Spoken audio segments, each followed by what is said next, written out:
পুনৰবাৰ নিকিতাছ ব্লগলৈ আপোনালোকক স্বাগতম জনাইছোঁ। আজি আকৌ এবাৰ আপোনালোকৰ মাজলৈ এটা নতুন ব্লগছ লৈ আহিছোঁ। আশা কৰোঁ সকলোৰে ভাল পাব। যদি ভাল পায় লাইক ছাবস্ক্ৰাইব কৰিবলৈ নাপাহৰিব। আহকচোন মোৰ ব্লগটো ষ্টাৰ্ট কৰোঁ। আজি আমাৰ ঘৰত কি চলি আছে জানে? এটা ফটোশ্বুটৰ বাবে মেকআপ চলি আছে। আহকচোন আপোনালোকক অলপ দেখাওঁ। আচলতে মই মেকআপ নকৰোঁ, মোৰ ভণ্টিয়ে কৰে। কোনোবাই যদি কৰিব বিচাৰে মেকআপ আহিব পাৰে। ব্ৰাইডেল মেকআপ আৰু পাৰ্টি মেকআপ, চিম্পল মেকআপ সকলোখিনি মেকআপেই কৰে। আহকচোন আপোনালোকক দেখাওঁ তাৰে অলপ। এয়া মেকআপ আৰ্টিষ্টে মেকআপ কৰি আছে। হোৱা নাই আৰু অলপ হৈছে। এয়া মেকআপ আৰ্টিষ্টৰ সামগ্ৰী।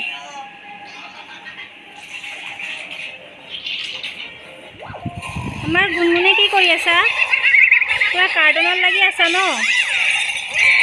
গুণগুণেও মেকআপ কৰিছিলে। ইয়া ব্ৰাছ চাছ লৈ আইতাকক লাগিছেগৈ মেকআপ কৰাত। নিজৰ মুখত আঁকিছে অলপ বাৰু, দেখাই আছোঁ।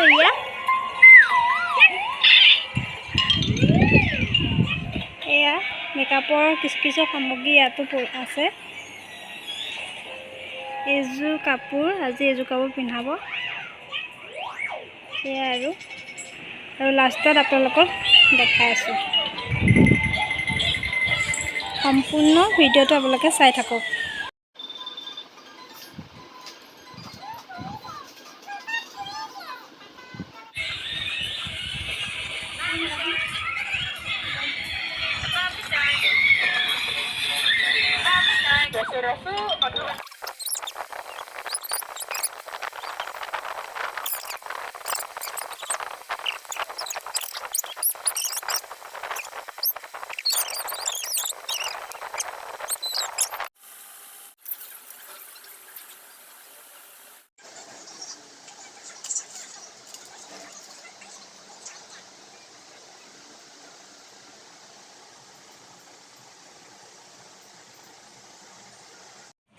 এয়া আমাৰ মডেল ৰেডি হৈ গ'ল, চাৰু হাজৰিকা। এতিয়া আমি যাম ফটোশ্বুটৰ লোকেশ্যনলৈ।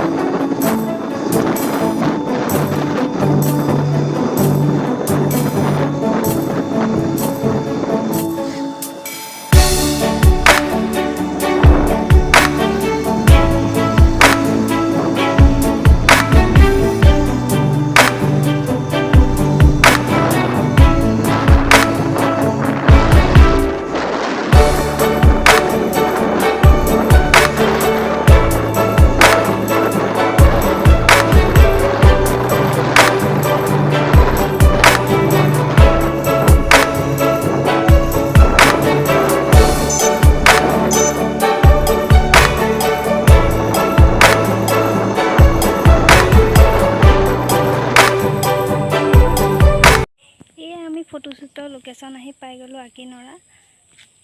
ব'লক সোমাই যাওঁ। অতি সুন্দৰ পৰিৱেশ।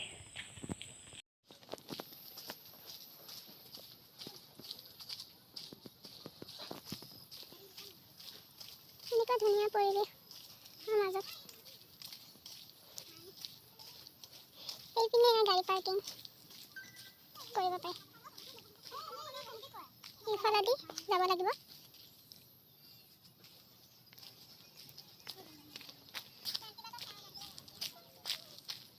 এইফালে আমাৰ মেকআপ আৰ্টিষ্টৰ মডেল ৰখি আছে। হাই, আমাৰ মডেল। কেনেকুৱা লাগিছে সকলোৱে জনাব। এই চাহটো পৰি আছে তোমাৰ। এইটো গাড়ী দেখিছে। এয়া এইপিনেদি সোমাই যায়। আমাৰ কেমেৰামেন মেকআপ আৰ্টিষ্টৰ মডেল গৈ আছে আগত। এয়া চাওক, অতি সুন্দৰ দৃশ্য। ইয়াত মাছ আছে ন? মাছ দিয়া আছে চাগে। এয়া পৰিৱেশ।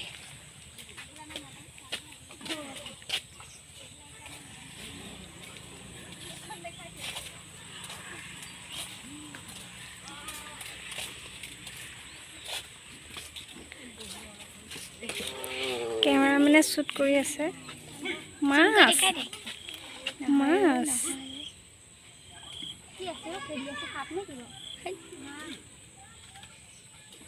কি আছে জানো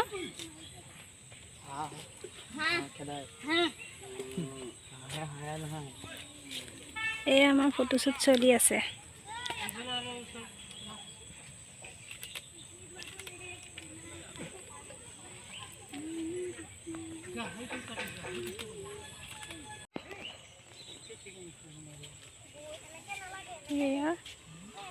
এইজোপা হেৰি কি বুলি কয় মোমাই তামোলৰ গছ নহয় এয়া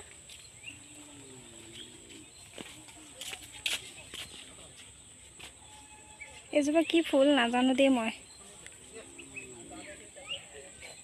কিন্তু ভিডিঅ' কৰিছোঁহে আৰু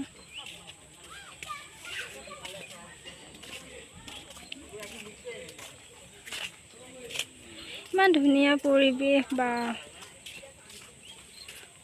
বহুত ধুনীয়া লাগিছে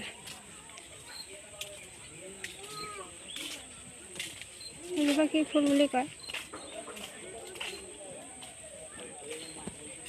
এজোপা কিবা অশোক ফুল নে কি কয় জানো আপোনালোকে জনাবচোন জানে যদি মই ইমান ভালদৰে নাজানো এইপিনে পাৰ্ক হয় সৰু সৰু ল'ৰা ছোৱালীয়ে খেলিব পাৰিব এইটো হৈছে জিৰণি কোঠা ন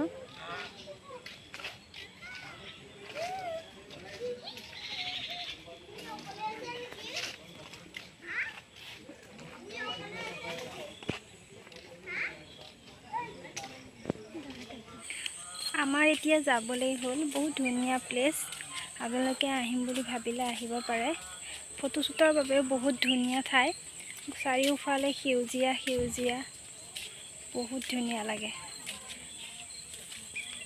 চাৰিওকাষ অতি সুন্দৰ পৰিৱেশ ঘৰ আহি পালোহি ঘৰ আহি পাই মুখ হাত ধুই ফ্ৰেছ হৈ ল'লোঁ ফ্ৰেছ হৈ লৈ ভাবিলোঁ ছোৱালীজনী কিবা এটা খুৱাই মেলি লওঁ তাৰপাছত ব্লগটো ষ্টাৰ্ট কৰোঁ সেয়েহে এতিয়া ব্লগটো ষ্টাৰ্ট কৰিছোঁ ভাবিছোঁ এটা ৰেচিপিকে দিওঁ আপোনালোকক মাছে আৰু বিলাহীয়ে বনাওঁ বুলি ভাবিছোঁ আপোনালোকে খাই পাইছেনে বাৰু মাছে বিলাহীয়ে যদি নাই পোৱা মোৰ এই ৰেচিপিটো ট্ৰাই কৰিবচোন এবাৰ নিশ্চয় সকলোৱে ভালে পাব বলক তেনেহ'লে ময়ো বনাওঁ আৰু আপোনালোককো দেখাওঁ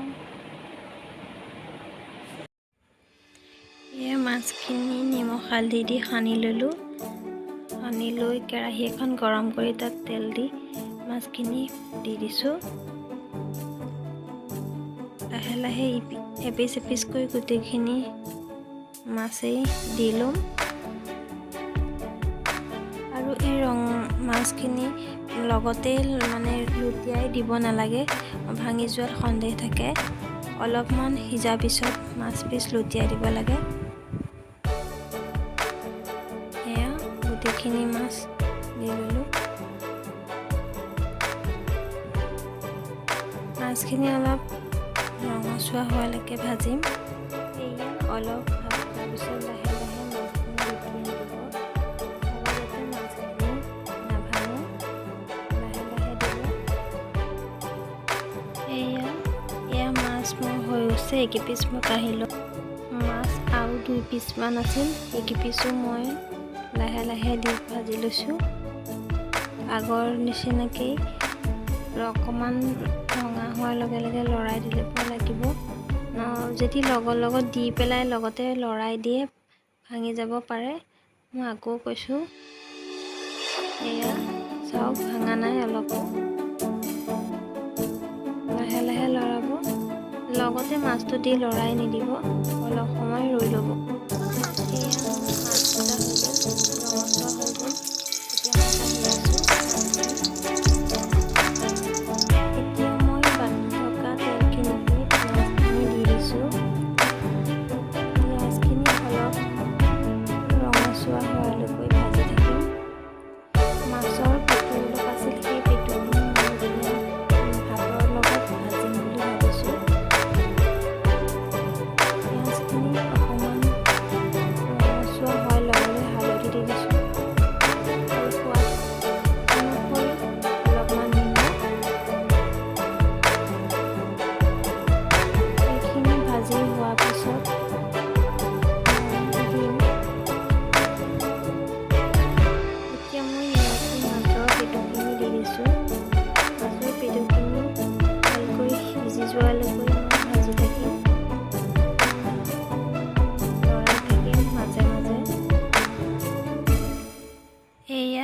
মাছৰ পেটুখিনি ভাজ খাই গৈছে অলৰেডি।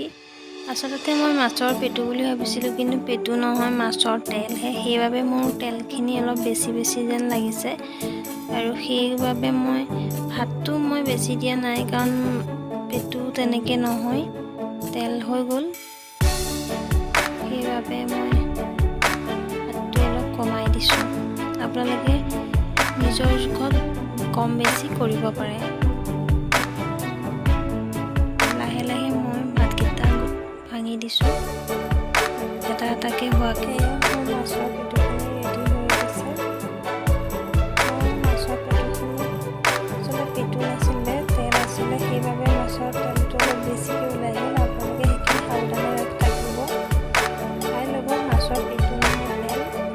সেইবাবে মোৰ তেলটো অলপ বেছি হৈ গ'ল।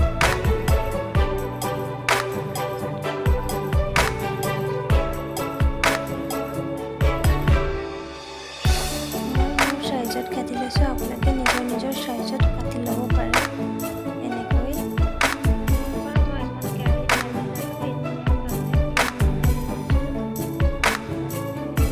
অলপ ৰঙচুৱা হোৱালৈকে ভাজি থাকিম। এতিয়া মই আদা নহৰু পেষ্টখিনি দি দিছোঁ, লগতে হালধি নিমখো দি দিছোঁ। নিজৰ সোৱাদ অনুসৰি দিব। মাজে মাজে লৰাই থাকিম। আদা নহৰু কেঁচা ভাৱটো নোযোৱালৈকে থাকিব।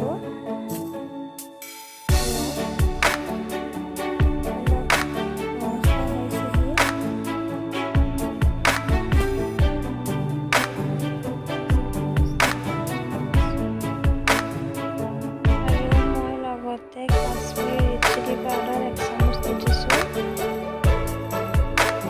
পাছত লৰাই থাকিম ভালকৈ ভাজ খোৱালৈকে। এয়া ৰঙচুৱা হৈ গ'ল। ইয়াতে মই এতিয়া বিলাহীখিনি এড কৰি দিছোঁ। বিলাহীখিনি গোটেইখিনি লাহে লাহে লৰাই থাকিম ভালদৰে ভাজ খোৱালৈকে। এয়া লৰাই আছোঁ।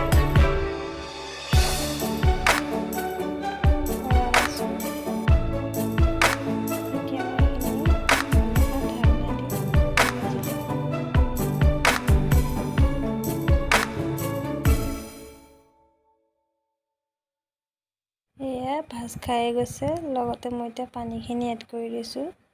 আপোনালোকে নিজৰ জোখত পানীটো দিব, মই মোৰ জোখতে দিছোঁ। এয়া বিলাহী মাছৰ টেঙাৰ জোল উতলিবলৈ আৰম্ভ হৈ গৈছে। লগতে মই মাছ কেইপিচো তাতে দি দিছোঁ। তাৰ পাছত মই মাছ কেইপিচ দিয়াৰ পিছত অলপ উতলিবলৈ দিম। এয়া মোৰ মাছৰ জোল ৰেডি। এয়া মোৰ ভাতৰ থালি ৰেডি। সঁচাকৈয়ে বহুতেই টেষ্টি হৈছে। এই ৰেচিপিটো এবাৰ ট্ৰাই কৰি চাব। মোৰ ব্লগটো চাই যদি আপোনালোকৰ ভাল লাগিছে, লাইক কৰি দিব, শ্বেয়াৰ কৰিব আৰু ছাবস্ক্ৰাইব কৰি দিব, আৰু কাষতে থকা বেল আইকনটো ক্লিক কৰি অল কৰি দিব। তেতিয়াহে মোৰ আহিবলগীয়া ভিডিঅ'সমূহ পাই থাকিব। আজিলৈ আহিছোঁ, আকৌ লগ পাই আছোঁ নতুন এটি ব্লগৰ সৈতে। Bye bye.